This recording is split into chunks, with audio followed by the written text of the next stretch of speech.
Good morning, good afternoon, good evening, wherever you are. I'm your host, FD for Sage5.tv. And in this video, I just want to share with you guys how to spot a scam in crypto. I know you may have heard it from a lot of people, but this is our own take on this channel. For those who follow us, you know we use our DYO or risk evaluation to try and filter the project. But sometimes you don't have the time to actually do such an analysis or perform such an analysis. Therefore, you want a quick reference guide. That's what we want to try and guide you through this. We're going to look at 10 red flags that unmask a crypto scam. But before we jump into this, guys, please know that I am not a financial advisor. I'm just some dude on the internet who is interested in everything crypto, and I'm trying to share what I've been learning with you for the past 6 to 8 years. See if you guys can actually learn something. So this content is also just for educational as well as entertainment purposes. It's not meant to be financial advice. If you do seek financial advice, please approach someone who's actually trained to give you financial advice. And this content is also not targeting UK audiences for obvious reasons. The UK authorities do deem anything crypto related to be extremely risky, and they're trying to protect you just in case you end up losing your funds. That said,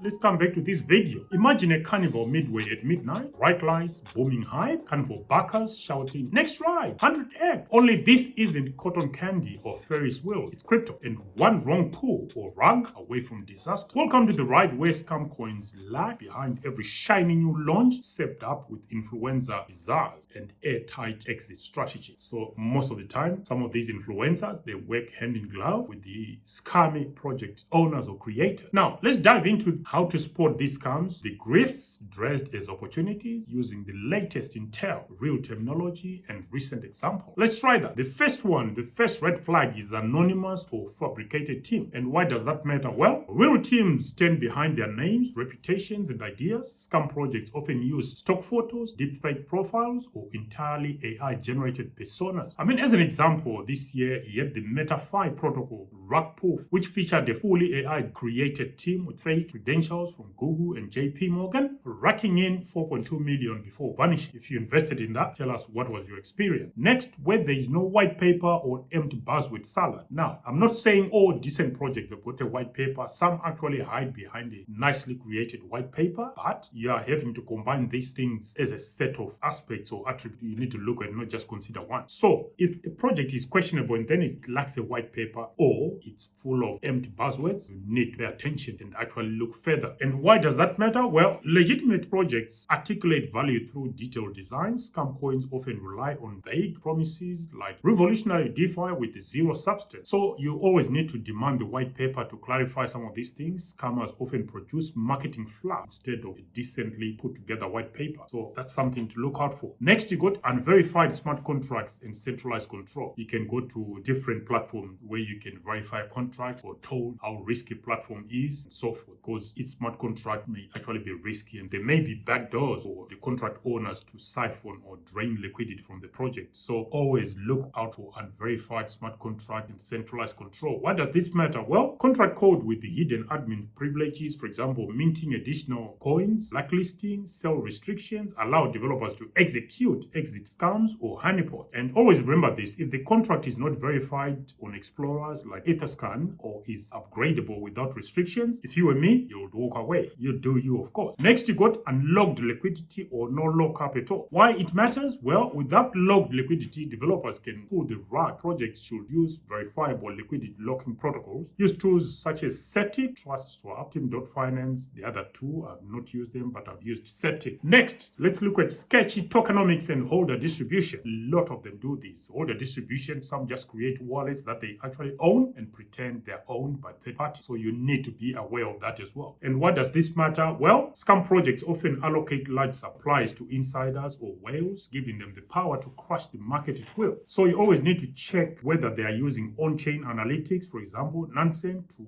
analyze token distribution and top wallet behavior. You need to use those. Nansen to analyze token distribution and top wallet behavior. Next, you got hype without substance and sudden marketing frenzy. What does this matter? Well, pump and dump schemes are built on buzz, influencers, and formal, no execution at all. So if you see an influencer promoting a particular coin, if they are not declaring whether they were actually given tokens for free, you need to be questioning. As an example, during 2025, we've had some fake influencer-driven tokens, which led to thousands, if not billions, actually being lost. We're talking of the Libra token, that guy Hayden Williams, or whatever his name is. He was also involved in the MELANIA or even Trump token. I'm not sure. Those are questionable.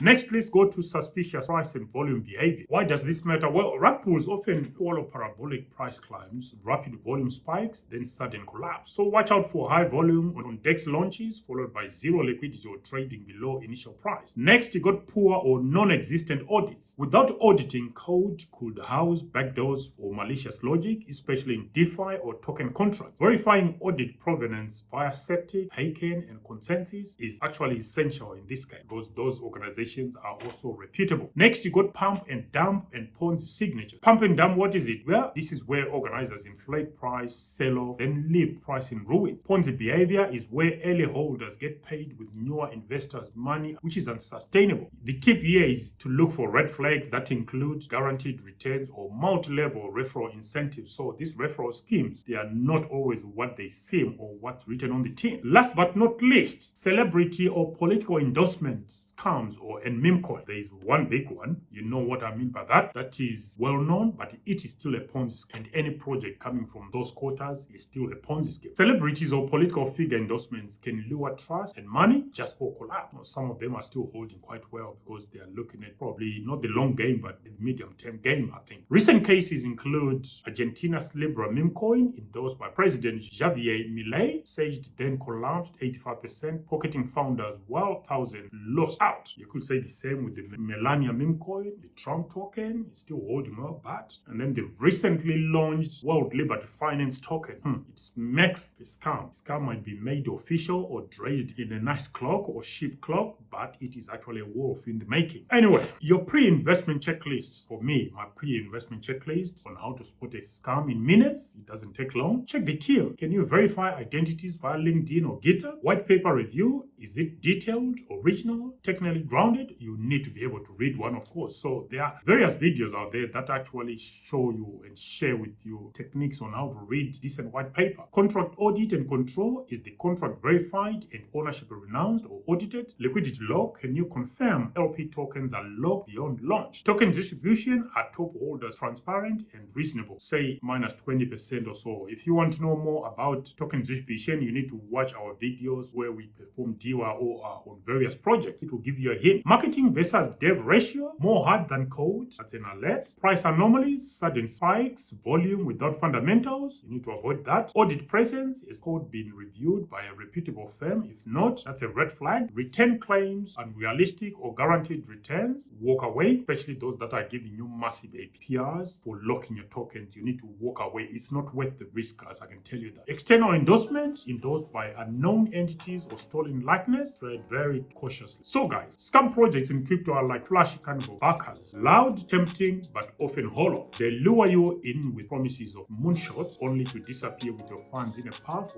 of fake liquidity and evaporated hype. The antidote? Well, clear-headed skepticism. Everything in crypto is a scam until proven otherwise. That should be approached. On-chain sleuthing and a healthy dose of verification. In the world of decentralized deception, your best defense isn't blind optimism. It's disciplined curiosity. The TLDR of this is, if it looks too glossy, checks no boxes, and smells like hype, walk away. Only invest in projects with visible hands, clean code, and logged-in integrity. How you get there? That's up to you. You need to develop those skills. If you want to learn more about that, subscribe to our channel and learn through most of our videos that are all about learning. Until the next one, guys, FD for 65.tv signing out for now. Bye.